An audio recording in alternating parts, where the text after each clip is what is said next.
Hello everyone, welcome to Engineering Solution. Please like, share and subscribe this channel to get the next videos.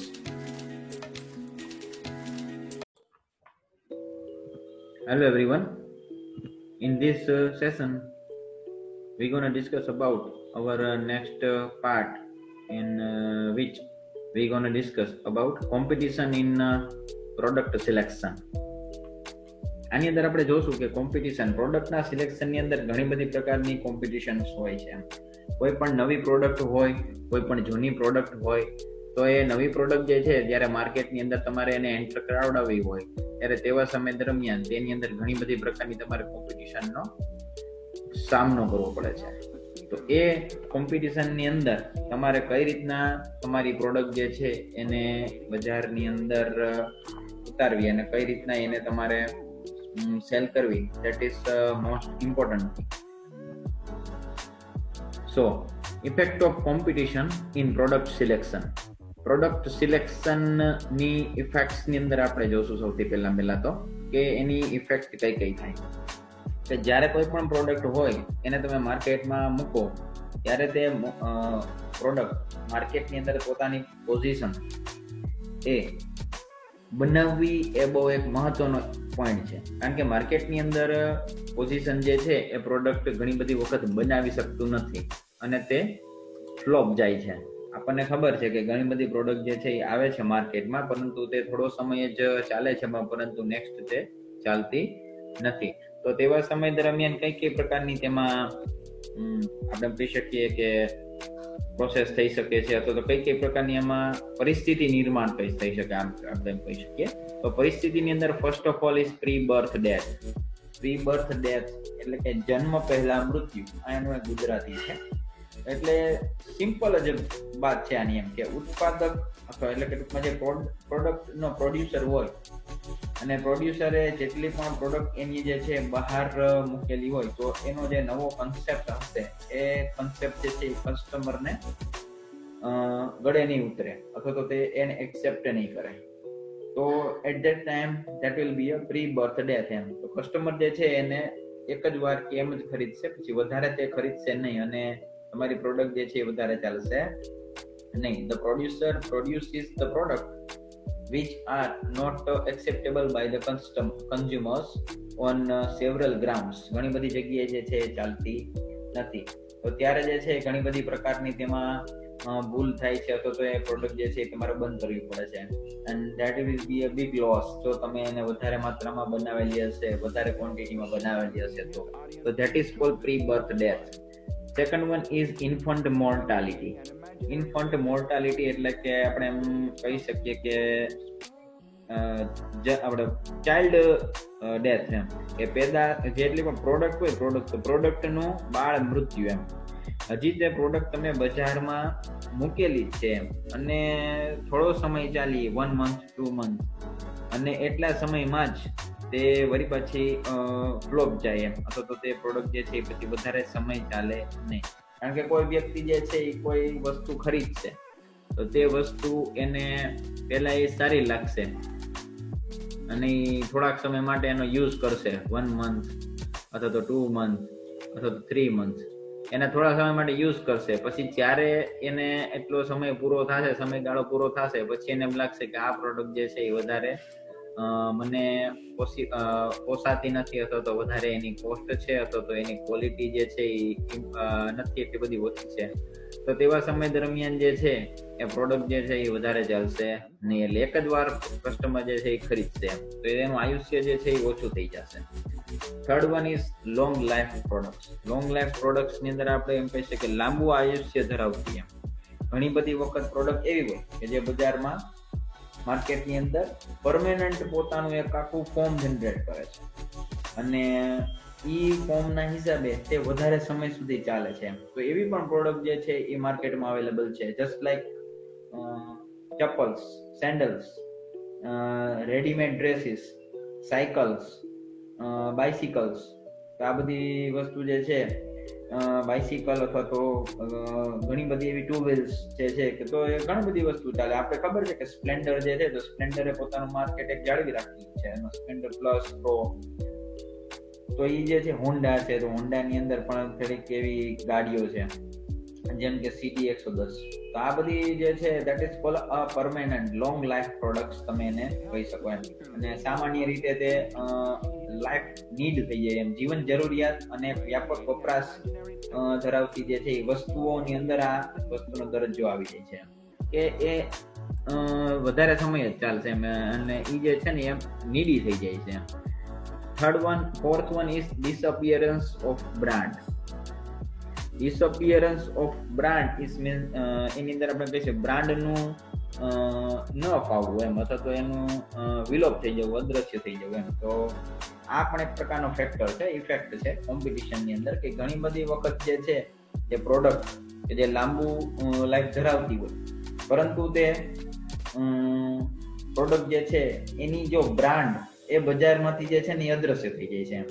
જેમ કે ઘણી બધી વખત આપણે કહી શકીએ ભાઈ ટીવી તો બધાને જોવું છે એમ, અને બધાને ટીવી બાય પણ કરવું છે એમ, એટલે કે કલર ટીવી એમ. તો એની ડિમાન્ડ જે છે એ વધતી જ જાય છે એમ. પરંતુ કેડિલા ફાર્માસ્યુટિકલ કંપની દ્વારા જે બજારમાં મુકાયેલી હતી કલર મેન ટીવી, ઈ બજારમાં અત્યારે જોવા મળતી નથી એમ. કારણ કે ઈ જે છે કેડિલા બ્રાન્ડની જે કલર મેન ટીવી, એ ટીવીની બ્રાન્ડ એટલી બધી ચાલી નહીં. પછી તેવી જ રીતના તમે બીપીએલ જોઈ લ્યો, પછી આઈવા જોઈ લ્યો, પછી એવી રીતના ઘણી બધી એવી જે છે ને છે કે જે બ્રાન્ડ જે છે ને અત્યારે મળવી થોડીક મુશ્કેલ પણ છે, અને ટૂંકમાં એ એટલી બધી ચાલી નહીં એમ.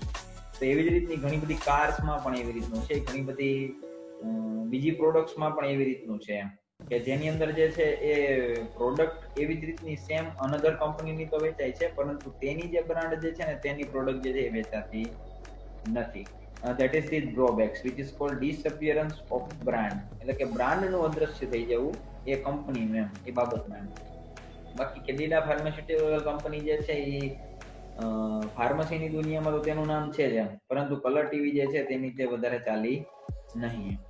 આમ છતાં આપણે એમ કહી શકીએ કે ગુજરાત નર્મદા ફર્ટિલાઇઝર કંપનીએ બજારમાં એક છે ને પ્રિન્સ સ્કૂટર બજારમાં હતું, એ પણ જે છે ને એ આવી રીતના પ્રિન્સ સ્કૂટર હતું એમ, એ પણ બજારમાં મૂક્યું, પણ થોડો સમય ચાલ્યું પણ પછી નીકળી ગયું. બટ સ્કૂટરની જે હતી ઈ પ્રોડક્ટ રહી, પ્રોડક્ટ જે છે એ બજારમાં છે, પરંતુ જે છે એ પ્રિન્સ સ્કૂટર એ બજારમાં નથી એમ. તો that is called disappearance of brand, not a product. Fifth one is end of the company. ઘણી વખત કંપનીનો જ એન્ડ આવી જાય એમ. નાના કોઈ પ્રોડક્ટના પ્રોડ્યુસર્સ હોય, નાના ઉત્પાદકો આપણે એમ કહી શકીએ, તો એ નાના ઉત્પાદકોએ જે નવી પેદાશ કે જે બજારમાં મૂકેલી હોય અને થોડો સમય ચાલે છે, પરંતુ જ્યારે મોટી કંપની જે છે એ પ્રોડક્ટને બનાવે અને બજારમાં વેચે, તો મોટી કંપની દ્વારા વિકસાવેલી જે પેદાશોનો બજાર દ્વારા સ્વીકાર થતો નથી એમ. ત્યારે આપણે એઝ એન એક્ઝામ્પલ જોઈએ કે પારસ કેમિકલ એક ક્રેક જેક મલમ માટે એવું સારામાં સારું એવું માર્કેટ જે છે એ ઊભું થયું. પરંતુ જ્યારે ટાટા ઓઇલ મિલ જે છે ઇન્ડસ્ટ્રીઝ, એટલે કે ટાટા ઓઇલ મિલ ઇન્ડસ્ટ્રીઝ એટલે કે ટોમકો જે બજારમાં પોતે ટોયલેટ સાબુની જાતો જે છે ને એ મૂકી હતી, ટોયલેટ સાબુ એમ આવી જ રીતની, તો એ જે છે એ ન ચાલી એમ, ફ્લોપ ગઈ. તો આવી જ રીતના ટાટા ગ્રુપે આ કંપનીએ હિન્દુસ્તાન લીવરને પછી વેચી દીધી એમ. તો આવી રીતના જે છે એ ઘણી બધી વખત કંપનીનો જે આખો એન્ડ આવી જાય એમ, ઘણી વખત જે છે એની પ્રોડક્ટ જે છે ને એ ફ્લોપ જાય. તો this all are the effects of competition on product selection. તો પ્રોડક્ટ સિલેક્શનમાં આવા ઘણા બધા પ્રકારના ઇફેક્ટ રહી શકીએ. હવે નેક્સ્ટ આપણે એમ જોઈએ કે આ બધા જ ઇફેક્ટની અંદર ખરેખર માર્કેટની અંદર તમારે જો સ્ટેબલ રહેવું હોય, માર્કેટની અંદર તમારે તમારી પ્રોડક્ટ જે છે એને તમારે સ્ટેબલ રાખવી હોય, તો તેના માટે તમારે ઘણી બધી વખત અલગ અલગ પ્રકારની તમારે એમાં સ્ટ્રેટેજીસ અપનાવવી પડે, અને અલગ અલગ પ્રકારનું તમારે તમારું માર્કેટનું સ્ટ્રક્ચર જે છે જેની તમે ફેસ આઉટ કરવું પડે. તો તેવા સમયમાં કઈ રીતે થશે એ વસ્તુ? તો કે માર્કેટ સ્ટ્રક્ચર એન્ડ કોમ્પિટિશન. આપણે જે હમણાં વાત કરેલી હતી અલગ અલગ 5 વસ્તુની ઇફેક્ટ્સની, તો તેના આધારે આપણને એવું લાગે છે કે કોઈ પણ બજારનું માળખું જે છે એ પેદાશના માર્કેટિંગની ઉપર એનું ગણનાપાત્ર અસર કરે છે. તો બજારનું માળખું કે જે પેદાશના એટલે કે પ્રોડક્ટના માર્કેટિંગની ઉપર ઇફેક્ટ કરે છે. તો તેની અંદર આમ જોઈએ ને તો મેઇનલી બે જે છે એ માર્કેટ સ્ટ્રક્ચર જે છે એ અત્યારે ફેમસ છે. તો first one is monopoly. Monopoly એટલે કે ઇજારો. આપણે એમ કહી શકીએ કે ભાઈ એક પ્રકારની મોનોપોલી હોય. કોઈ પણ માર્કેટની અંદર પોતાની પ્રોડક્ટ વેચે ને તો તેની પાસે એની પોતાની એક આખી મોનોપોલી હોય કે આવી રીતના એ પ્રોડક્ટ જે છે એ વેચતું હોય છે. Monopoly situations describe a market condition of a single supplier and the large number of buyers. આની અંદર શું હોય? સપ્લાયર એક જ હોય એમ, અને બાયર જે છે ને એ વધારે હોય. ખાસ આ ઇમ્પોર્ટન્ટ છે. અને monopoly is in a position of restrict the supply. એની પાસે જે છે આપણે મોનોપોલી જે હોય એટલે કે ટૂંકમાં એક વ્યક્તિ હોય ને કે જેની પાસે મોનોપોલી હોય, તેની પાસે પોતાનું જે કંઈ પણ એ પોતે જે સપ્લાય કરતો હોય માલની સપ્લાય એ મર્યાદિત હોય. અને જ્યારે આવું થશે ને ત્યારે કસ્ટમર જે છે ને એ પ્રોડક્ટ લેવા માટે પડાપડી કરશે. એટલે કે એ પ્રોડક્ટ લેવા માટે અહીંયા ઘસારો થઈ જશે. આપણે જોજો તમે ઘણી બધી જગ્યાએ કોઈ ફૂડ કે જે છે આપણે ખબર જ છે, ખાસ અત્યારે માર્કેટની અંદર ફૂડની ઘણી બધી વેરાયટીઝ છે. તો આપણે ખબર છે કે ફૂડમાં ઘણી એવી જગ્યાએ કે જે ફૂડ જે છે એ નાના એવી માત્રામાં જ બનાવતો હોય એમ, કે 2 કે 4 કલાક જ પોતાનું કામ કરતો હોય, પોતાનો જે બિઝનેસ ઓપન કરીને બેઠા હોય એમ, જેમ કે કોઈ સ્ટોલ કે એવું. તો એ ફૂડની અંદર એ પોતાનો માલ જે છે ને એવી રીતે જ બનાવે કે 4 કલાકમાં કે એમ પૂરો થઈ જાય એમ. તો તમે જો વહેલા પહોંચો તો તમારો વારો આવે, નહીતર પછી તમને ફૂડ મળશે નહીં. તો that is cold one type of monopoly. અને તે પોતાની મોનોપોલી જે છે ને કોઈને બતાવે નહીં, તો એને કહેવાય મોનોપોલિસ્ટ. આવું પણ થાય છે. તો જ્યારે ગ્રાહકોની સંખ્યા ખૂબ મોટી હોય અને ઉત્પાદક એક જ હોય, તેથી વસ્તુનો જથ્થો મર્યાદિત, ગ્રાહકોનું શોષણ કરવાની ક્ષમતા વધે છે. ઊંચી કિંમત પછી વસૂલ કરે એવું પણ થાય. અને consumer and this it result exploitation of consumer, બરાબર. અને એ જે છે ને શોષણ થાય એનાથી એમ. તો આ જે છે એક પ્રકારની ડ્રોબેક્સ થાય. પરંતુ મોનોપોલી ઇઝ મોનોપોલી એમ. તો ઘણા આવી રીતના પણ પ્રોડક્ટને વેચે છે. તો આ એક્સપ્લોઇટેશન એટલે કે જે શોષણ થાય એમાં આવે છે high price charge by the monopoly, especially for inelastic demand like food, life saving drugs etc. આપણને ખબર છે કે ઘણી બધી અત્યારે આ પેન્ડેમિક સિચ્યુએશન ની અંદર આપણને ખબર છે કે જે લાઈફ સેવિંગ ડ્રગ્સ હોય, સપોઝ કે કોઈ વેક્સિન કે એવું બજારમાં આવ્યું, અથવા તો કોઈ નાની એવી બાબત માટે તમે ડોક્ટર પાસે ગયા તો તમને વધારે પ્રમાણમાં ફીસ ચાર્જ કરશે. That is cold one type of monopoly. એને ખબર જ છે કે તમે અહીં આવવાના જ છો તો એ વધારે ફીસ ચાર્જ કરશે. પછી એવી જ રીતના ફૂડ. તો ફૂડની અંદર પણ જ્યારે માર્કેટ ઓપન હોય છે ત્યારે કેટલીક વસ્તુ એવી હોય છે કે જેની અંદર તમારે વધારે પૈસા આપવા પડે છે ઓછી માત્રાના ફૂડ માટે પણ, because you like that food. તમને એ ફૂડ વધારે ગમે છે. ઇન્ફેરિયર ક્વોલિટી ઓફ ધ પ્રોડક્ટ્સ. ઘણી વખતે પ્રોડક્ટની ક્વોલિટી પણ બરાબર ના હોય. ડિલે ડિલિવરીની અંદર પણ ડિલે થાય, એમ ટાઈમે પહોંચે નહીં, તમને વેઇટ કરવો પડે છે. પછી ક્લબ્ડ deal through pushing products not desired by the consumer. Clubbed deal through pushing products not desired by the deal જે છે એ ઘણી બધી વખત આપણે કહીએ કે બીજા સાથે પણ ડીલ કરેલી હોય કે જેના હિસાબે જે પ્રોડક્ટ હોય ને એ તમારી પાસે વ્યવસ્થિત માત્રામાં પહોંચે નહીં. તમે જે ઈચ્છિત હોય ને એવી તમને પ્રોડક્ટ પણ મળે નહીં, પણ છતાં પણ તમે લો છો કારણ કે તમે તેના તરફ અટ્રેક્ટ થાવ છો એમ. બાકી એ પ્રોડક્ટની અંદર એટલું બધું ખાસ કંઈ હોતું નથી. Ignoring the after cell services. હા, આપણે એક ઇમ્પોર્ટન્ટ છે કે ભાઈ પ્રોડક્ટ વેચાઈ જાય ને પછી પાછળથી જે છે ને એ ઇગ્નોર કરે કે જે વેચેલો માલ હોય ને એ પરત લેવામાં ન આવે, તો એ વેચેલા માલ પ્રત્યે બીજી કાંઈ સર્વિસ આપવામાં આવે નહીં. Deprival for the availability of the product. ઘણી બધી વખત એની અછત અને એવી રીતની પણ એમાં ઉત્પન્ન થાય છે કે જેના હિસાબે પ્રોડક્ટ જે છે એ વધારે માત્રામાં બને નહીં અને વધારે માત્રામાં મળે નહીં. So this all are about the monopoly of the products. Next one is about competition. First one is product, second one is competition. And if we go through competition is the other extreme of the monopoly. એ એક બીજો ભાગ જ છે મોનોપોલીનો, આપણે એમ કહી શકીએ એમ. Unlike the monopoly, there are large number of suppliers. આની અંદર શું હોય? સપ્લાયર વધારે હોય એમ. અને એટલે કે જે દુકાનદારો જે છે એ વધારે હોય છે, સેલર્સ વધારે હોય છે, પરંતુ જે ગ્રાહક હોય ને એ ઓછા હોય છે. they do not enjoy any control on supply. Price and quality, like monopoly, there are a large number of buyers. તેની સામે પ્રાઇસ હોય, ક્વોલિટી હોય અને મોનોપોલી પણ હોય, બધી જ રીતની હોય, પરંતુ એની સામે ખરીદનાર પણ ઘણા બધા હોય છે. The total market of the demand, the sum of the buyers buying power is shared among the competitors. એટલે જે બાઇંગ નો પાવર હોય ને એ કોમ્પિટિટર ની વચ્ચે વહેંચાઈ જાય એમ. એટલે આપણે એમ કહી શકીએ કે ભાઈ ઘણી બધી દુકાનેથી તમને કપડા મળે છે તો કસ્ટમર એ જાજા છે, પરંતુ એ જે છે ને એ કોમ્પિટિશન વાળા માર્કેટની અંદર જાય અને ત્યાં જઈને કોઈ પણ જગ્યાએથી પ્રોડક્ટ જે છે એ ખરીદશે, પરંતુ એ પ્રાઇસ જે છે ને ઓછી કરીને ખરીદશે. તો આ કોમ્પિટિશન ની અંદર આવી રીતનું થશે એમ. તો હરીફાઈની પરિસ્થિતિમાં અસંખ્ય ગ્રાહકો અને ઉત્પાદકો હોય, પેદાશનો વિપુલ જથ્થો પણ હોવાથી ઉત્પાદકો વિવિધ તરકીબોથી ગ્રાહકોને પોતાની પેદાશ તરફ આકર્ષવાનો પ્રયત્ન પણ કરે છે. સામાન્ય રીતે હરીફાઈની સ્થિતિમાં ઉત્પાદકો ગ્રાહકો પાછળ દોડતા હોય, એટલે કે જે પ્રોડ્યુસર્સ હોય એ કસ્ટમરની પાછળ દોડે એમ કે તમે ખરીદો એમ. એટલે આ જે છે એને બાયર્સ માર્કેટ કહેવામાં આવે. જ્યારે મોનોપોલી હતું ને એને સેલર્સ માર્કેટ કહેવામાં આવે.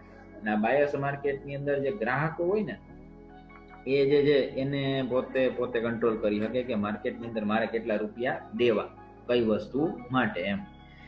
ઓમાં મોનોપોલીમાં શું થાય કે એમાં ફિક્સ જ હોય કે આનો રેટ એટલો જ છે 50 રૂપિયા, તો તમારે 50 જ રૂપિયા દેવા પડે. તમે ઓછા રૂપિયા દો તો એમાં ન ચાલે.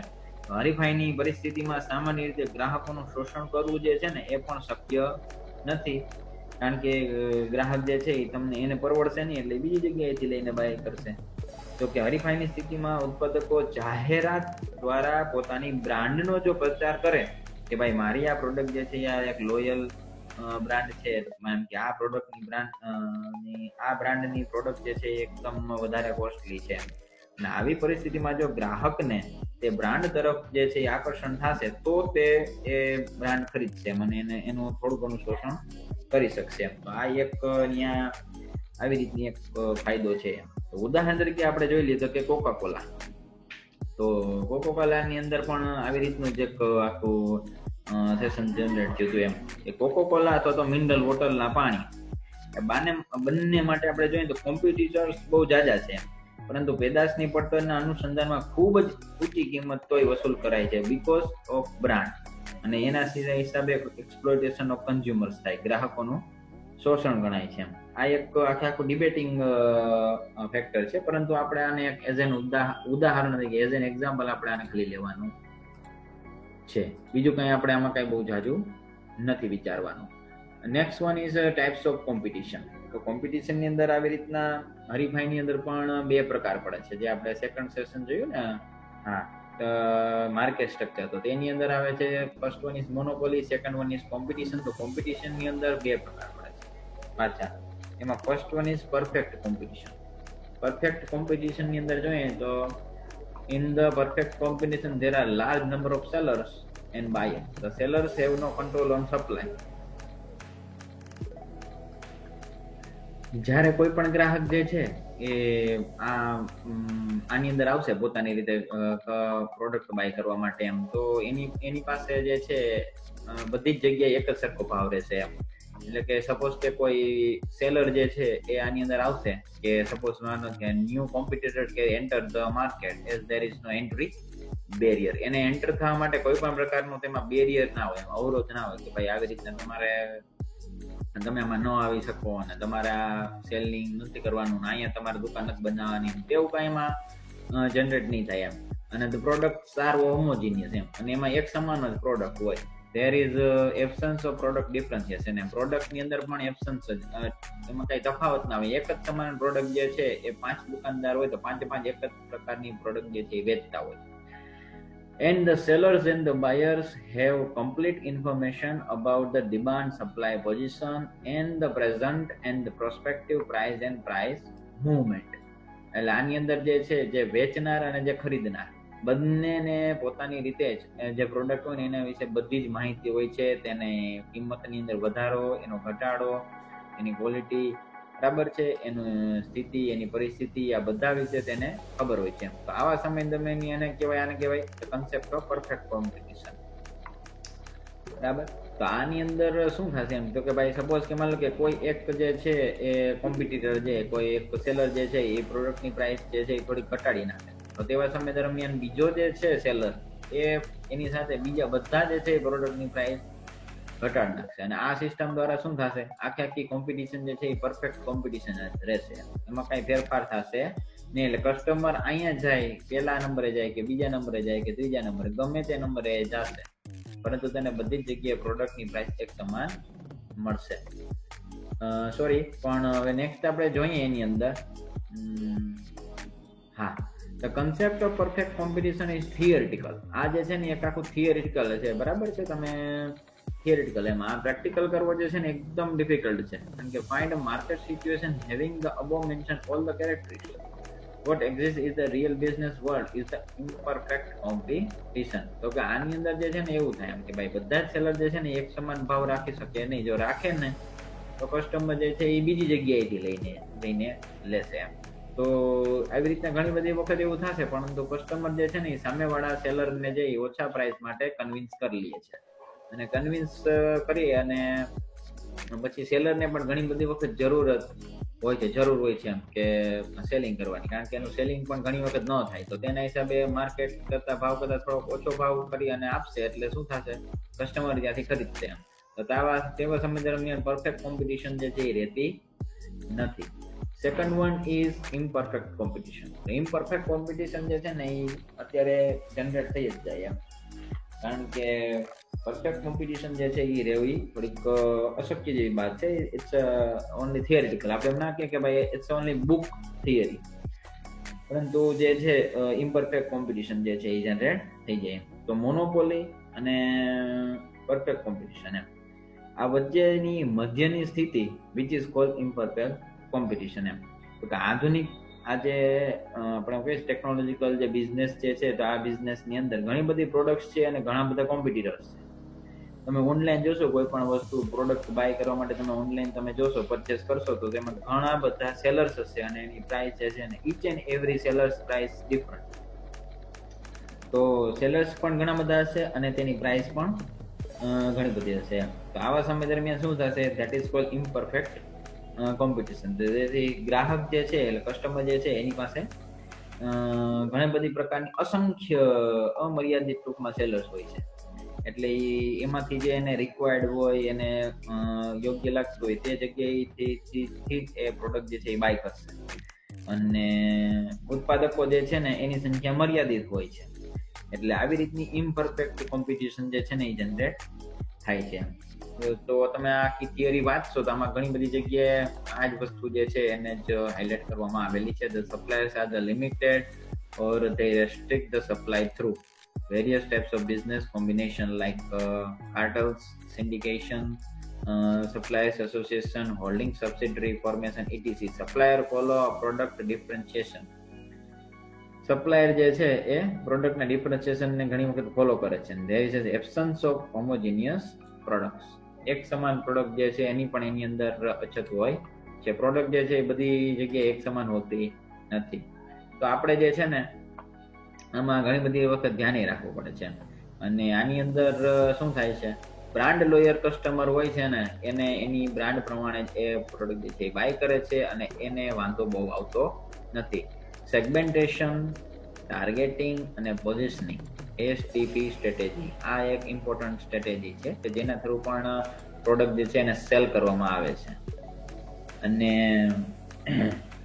cream brand, the supplier may create a team of a brand loyal customer through segmentation, targeting and positioning, STP strategy. કે કોઈ બ્રાન્ડ કસ્ટમર હોય ને કે જેને એ પ્રોડક્ટ આપણે ના કે કંપનીની જે આ પ્રોડક્ટ આપણે લેવી છે તો તેના માટે STP સ્ટ્રેટેજી વાપરે છે એમ કહી શકીએ. And the supplier and the buyer have no complete information about the demand, supply, price and quality, which is known as market intelligence. Supplier ને પણ અને buyer ને પણ જે પ્રોડક્ટ હોય ને એની ડિમાન્ડ કેટલી છે, તેની સપ્લાય કેટલી છે, તેની મૂળભૂત પ્રાઇસ કેટલી છે અને તેની ક્વોલિટી કેવી છે તેના વિશે કઈ ખબર જ નથી હોતી ઘણી બધી વાર. તો that is cold market intelligence. છતાં પણ તે પ્રોડક્ટ ખરીદે છે, સપ્લાયર સપ્લાય કરે છે. So that is cold market intelligence. તો આનાથી પણ આપણે ધ્યાન રાખીએ અને આપણે બચવું જોઈએ. ધેન આફ્ટર ઇમ્પરફેક્ટ કોમ્પિટિશન ની અંદર પણ આપણે જોઈએ તો તેની અંદર પાછા બે પ્રકાર આવે છે. First one is duopoly and second one is oligopoly. તો ડ્યુપોલી ની અંદર આપણે વાત કરશું તો ડ્યુપોલી એટલે કે આપણે એમ કહી શકીએ બે ઉત્પાદકો વચ્ચેની હરીફાઈ. એકદમ સિમ્પલ છે, એટલું બધું કઈ ઓલું એમાં નથી. બે ઉત્પાદકો વચ્ચેની હરીફાઈ ડ્યુપોલી. તો ડ્યુપોલી ની અંદર આપણે વાત કરીએ તો એમાં બે પ્રોડક્ટ પ્રોડ્યુસર્સ હોય છે, two suppliers. And there is a possibility that one of them could be a market leader having more than 51% of the market share. એમાંથી એક જે છે ને એ માર્કેટનો લીડર હોય એમ, કારણ કે એની પાસે માર્કેટ શેરના 51% હોય, એટલે ટૂંકમાં એની પાસે એની વધારે માર્કેટિંગની આખી એરિયા હોય છે અને વધારે પ્રોડક્ટ સેલ કરતો હોય. Another one has 50%. તો 50% થી પણ લેસ હોય છે એમ. તો એ જે છે ને એ એક નોર્મલ હોય છે. It is possible that the major share, that is 90% market, is shared by only two suppliers, and the remaining market share of about 10% or less is shared by several suppliers. અને બાકીનું જે 90% નું જે market હોય ને આખા ટૂંકમાં આપણે એમ કહી શકીએ કે ભાઈ કોઈ એક સિટીની અંદર, એઝ એન એક્ઝામ્પલ અમદાવાદ છે, તો અમદાવાદની અંદર જો કોઈ પ્રોડક્ટ જે છે ને એ બજારમાં એ વેચે છે તો એમાં બે જ સપ્લાયર છે એના મેઇન, અને એક પાસે 51% આખો એરિયા છે અને એક પાસે 50% થી ઓછો એરિયા છે, એટલે આપણે 49% માની લઈએ. તો એ બંને થઈ અને 90% નો આખો માર્કેટ એરિયા કવર કરી. બાકીના 10% ની અંદર બીજા કોઈ પ્રોડક્ટ પોતાની આવી જ રીતની પ્રોડક્ટ બનાવીને પણ વેચતા હોય છે. એવા ઘણા બધા સપ્લાયર હોઈ શકે. તો ધેટ ઇઝ કોલ્ડ ડ્યુપોલી. તો આ પ્રકારની બજારની પરિસ્થિતિમાં મોનોપોલીની પરિસ્થિતિ નજીક જ હોય છે. અસંખ્ય ગ્રાહકોને માત્ર બે જ ઉત્પાદકો માલ જે છે એ પૂરો પાડતા હોય અને બજાર ઉપર તેનો અંકુશ હોય છે અને પોતે જ એની અંદર એક પાવરફુલ હોય છે. કેટલીક વાર જોડાણ એટલે કે સિન્ડિકેટ કરીને પણ પુરવઠા ઉપર અંકુશ લાદી અને ગ્રાહકોનું શોષણ કરી શકે છે. કેટલીક વાર શું કરે, જોડાણ કરે, આખા સિન્ડિકેટ વિચ મીન્સ જોડાણ કરીને પણ પુરવઠા ઉપર એટલે કે એનો જે સોર્સ મટીરિયલ હોય તેના ઉપર કંટ્રોલ કરી અને ગ્રાહકનું પણ શોષણ કરે છે. એમ કહે છે કે માલ હવે નહીં આવે, આ છેલ્લો માલ છે, તમારે જોતો હોય તો એટલા 50 રૂપિયા વધારેમાં તમને મળશે, જોતો હોય તો કયો. તો that is cold one type of accumulation. આપણે એમ કહી શકીએ ભાઈ એને શોષણ કહેવાય છે. તો સમાન પ્રકારની વસ્તુ માટે ભાવમાં તફાવત થાય છે. This all are about duopoly. Then after is oligopoly. Oligopoly is એટલે કે specific state of competition. બજારની અંદર ઘણી બધી જગ્યાએ જે છે ને માર્કેટ હોય છે, પરંતુ આધુનિક ધંધાકીય જગતમાં બજારની આ પ્રકારની પરિસ્થિતિમાં સૌથી વધુ માર્કેટ અત્યારે ઇન્ટરનેટ દ્વારા અથવા તો પછી ઘણી બધી જગ્યાએ ફ્રેન્ચાઇઝીસ હોય છે. તો આ પ્રકારની બજારની પરિસ્થિતિમાં માર્કેટની જે સિચ્યુએશન છે તો એ સિચ્યુએશનમાં ગ્રાહકોની સંખ્યા અસંખ્ય હોય એમ, અને જેની સરખામણીમાં ઉત્પાદકોની સંખ્યા જે છે એ થોડીક મર્યાદિત હોય એમ. કેટલી હોય તો કે અબાઉટ 8 to 12 નંબર આમાં કીધેલું છે, પણ તમારી ગુજરાતીની બુક પ્રમાણે જોઈએ તેમાં 10 થી 15. તો જે પોતે કોમ્પિટિટર્સ હોય છે 10 થી 15 અથવા તો 8 થી 12 હોય છે, કોઈ પણ એક તમે લખી શકો. અને એ 8 થી 12 જે સપ્લાયર્સ હોય છે તો એ સપ્લાયર્સ દ્વારા જ બધી જગ્યાએ જે છે ને પ્રોડક્ટ જે છે ને એ સપ્લાય થતી હોય, એટલે ટૂંકમાં એ બજારમાં મુકાતી હોય. અને આ પ્રકારની પરિસ્થિતિની અંદર શું થાય છે કે કોઈ એક ઉત્પાદક બજારની ઉપર અંકુશ ધરાવી શકતો નથી એમ. કોઈ પણ એક જે છે એ આ 12 માંથી કે 15 માંથી કોઈ પણ એક પ્રોડ્યુસર જે છે આખા બજાર ઉપર કંટ્રોલ કરી શકે નહીં, કારણ કે બજાર જે છે ને એ ડિવાઈડ કરેલી છે આ 15 વચ્ચે. એટલે સામાન્ય રીતે સમાન પ્રકારની પેદાશ માટે એક જ ભાવ આમાં ઉત્પન્ન થાય. That is called oligopoly. Okay, Then after impact of competition on product selection. તો કે ઇમ્પેક્ટ ઓફ પ્રોડક્ટ સિલેક્શન ની અંદર આપણે જોઈએ તો જો કદાચ કે શોર્ટ નોટ તરીકે કે તમને પૂછાય કે impact of competition on product selection, તો આપણે અત્યાર સુધીમાં જેટલી પણ વાત કરી effect of competition on product selection, તેમાંથી એનો સાર જે છે ને એ તમે આમાં લખી શકો. તો હું તમને એનો સાર જે છે એ થોડોક સમજાવવા માંગીશ, બરાબર. હવે એમાં ફર્સ્ટ ઓફ ઓલ એમાં આપણે વાત કરીએ કે ભાઈ હરીફાઈની અત્યારે પરિસ્થિતિ છે, કોમ્પિટિશનની માર્કેટ છે, બરાબર. હવે એની અંદર શું થાય છે તો કે પરિસ્થિતિમાં એવી પેદાશ પસંદ ન કરવી જોઈએ કે જેનો ઉત્પાદનનો ખર્ચ ઊંચો આવતો હોય. એમ પ્રોડક્ટ એવી ન બનાવવી જોઈએ કે જેનો પ્રોડ્યુસિંગ કોસ્ટ જ બહુ હાયર લેવલનો હોય, જેથી જો હાયર લેવલનો થશે અને બજારમાં એની વેલ્યુ નહીં રહે તો તમને લોસ જશે. તો આવી રીતની પરિસ્થિતિ નિર્માણ ન થાય તેનું ખાસ ધ્યાન રાખવું. પછી એ સિવાય જોઈએ તો બજારનું માળખું એ બે પ્રકારની પ્રોડક્શન સિસ્ટમ ઉપરનું હોય છે, એક તો ડ્યુઓપોલી અને ઓલિગોપોલી. એવી જ રીતના જોઈએ તો સિન્ડિકેટ દ્વારા પણ સિન્ડિકેશન પણ થાય છે, જોડાણ પણ થાય છે કે જે કોમ્પિટિટર્સને હરાવવા માટે પણ ઉપયોગી છે. સિન્ડિકેશન એટલે કે ટૂંકમાં જ્યારે બે સપ્લાયર હોય જોડાઈ જાય અને માર્કેટની અંદર 3 સપ્લાયર હોય તો 2 સપ્લાયર એકબીજામાં જોડાઈ જશે તો ત્રીજો સપ્લાયર જે છે ને એની સાથે પહોંચી શકશે નહીં અને એને કદાચ પણ લોસ પણ થઈ શકે અને અથવા તો તે એ પ્રોડક્ટને જે છે એ માર્કેટમાંથી લઈ લે અને બીજી પ્રોડક્ટ પોતાની પ્રોડ્યુસ કરે. તો ધેટ ઇઝ ઓલ્સો પોસિબલ. પછી નેક્સ્ટ આફ્ટર ઓલિગોપોલી, સમાન પ્રકારની પેદાશની પસંદગીને કરીને બજારમાં પ્રવેશ મેળવવો મુશ્કેલ બનતો નથી અને બજાર માળખું મર્યાદિત ઉત્પાદકોનું બનેલું હોય તો તેને ઓલિગોપોલી કહેવામાં આવે છે, બરાબર. એટલે હું કહેવા એમ માંગુ છું ઓલિગોપોલી, પછી ડ્યુપોલી, સિન્ડિકેશન, પોઝિશનિંગ, પછી બ્રાન્ડ બિલ્ડિંગ. આપણે બ્રાન્ડ પ્રમાણે પણ પ્રોડક્ટ જે છે એ વેચાતી હોય છે. પછી બ્રાન્ડ વફાદાર ગ્રાહકો પણ હોય છે કે જેને બ્રાન્ડની જ વસ્તુઓ જે છે જોતી હોય છે. That all are the impact of competition on product selection.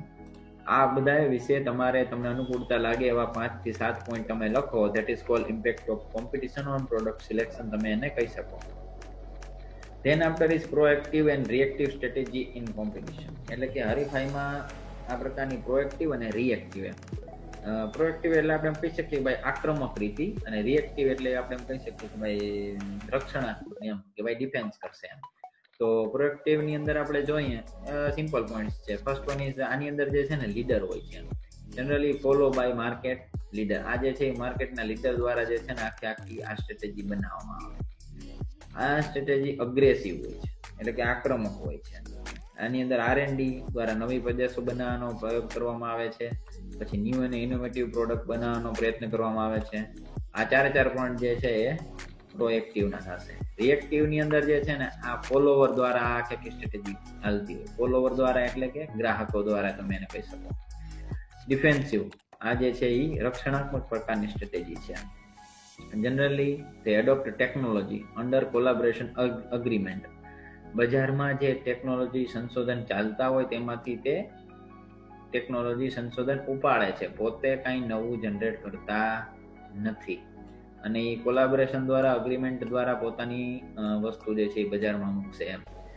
Generally they follow the product imitation with a difference. તે પ્રોડક્ટની કોપીઓ બનાવશે, ઇમિટેશન, બરાબર ને, એટલે કોપીસ બનાવશે થોડા ઘણા તફાવત સાથે અને પછી એ બજારમાં મૂકશે, જેથી કરીને રક્ષણાત્મક પ્રકારની સ્ટ્રેટેજી હશે.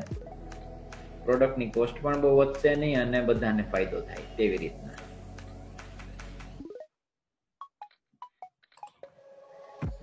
ધેન આફ્ટર આપણે જોઈએ એના પછીના પોઈન્ટ. તો they follow all the 4 P's of marketing mix under various combination. તો ચારે પ્રકારના જે પીસ જે છે product, price, place and promotion, આ બધાનું માર્કેટિંગની અંદર મિક્સ કરી અને કોમ્બિનેશન કરી અને એનો ઉપયોગ કરે છે અને ગ્રાહકોનું શોષણ પણ કરે છે.